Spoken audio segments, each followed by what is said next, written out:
Perezida wa Repubulika y'u Rwanda agenerwa umushahara mbumbe, ubwo ni umushahara utarakatwaho imisoro n'ibindi bigomba kuwukurwaho mbere yuko awufata mu ntoki, ungana n'amafaranga y'u Rwanda miliyoni 6,102 n'amafaranga 756 buri kwezi.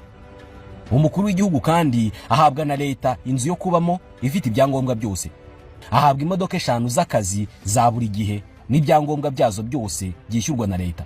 Ubwo ibyangombwa byazo ni ibikenerwa byose ngo imodoka ijye mu muhanda, birimo essence cyangwa se mazutu, kwishyurwa assurance, gukoresha iyo modoka n'ibindi. Umukuru w'igihugu kandi ahabwa amafaranga yo kwakira abashyitsi mu rwego rw'akazi, yose yishyurwa na leta. Ahabwa uburyo bw'itumanaho rigezweho rigizwe na telefoni itagendanwa, telefoni igendanwa, fax, internet itagendanwa na internet igendanwa, telefone satellite cyangwa se ikoreshwa n'icyogajuru, antenne parabolique yo kureba televiziyo n'irindi tumanaho ryose ryangombwa mu biro, mu rugo ndetse n'ahandi hose bigaragaye ko ari ngombwa rimufasha kuzuza inshingano ze, byose bikishyurwa na leta. Ahabwa kandi amafaranga akoreshwa mu rugo angana na miliyoni 6,500 y'u Rwanda buri kwezi. Ahabwa amazi n'amashanyarazi byishyurwa na leta, agahabwa uburinzi buhoraho haba ku kazi, mu rugo ndetse n'ahandi hose.